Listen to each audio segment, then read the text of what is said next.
Welcome to SkyDive Dubai, man. How you doing over there? I'm great. It's a great place. Right place to be. Perfect, man. Your first time jumping out of an airplane? Yes, first time. Any special reason why we jumped today? I didn't want it, but 2 days, but 2 days ago, I said I want it. Perfect, man. You've met your instructor, Luke? Yes. Taught you how to skydive, everything like that? Yes. Everything's very clear? Yes, things are Perfect, man. All right, let's go skydiving. Let's do it. See you in the plane. Get ready for verse 2, electric boogaloo. You see the truth behind the veil, and you know that they're just looking for attention. Oh, you don't let the ruthlessness prevail. Oh, it's time to light your fires for ascension.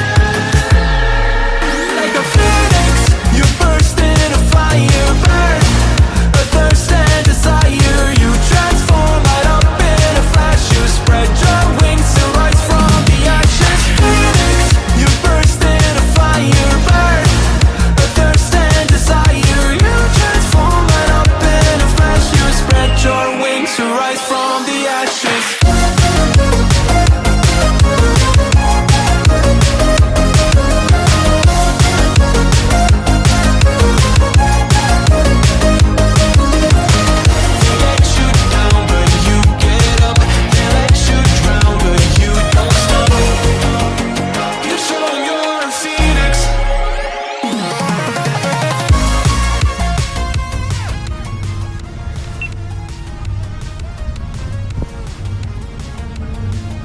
Yeah, bro, how was that? Best thing in my life. Yeah? Yes, wonderful. That's it, man. Let me help you up to your feet, 1 sec. Which bit did you like the best, man? Which part did you like the best? You can stand up. Best, That's it.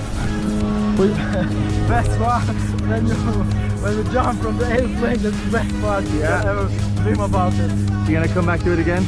Yes, I will think about it. Hey, bro, thank you so much for Thank you choosing very Dubai. much See you for next time.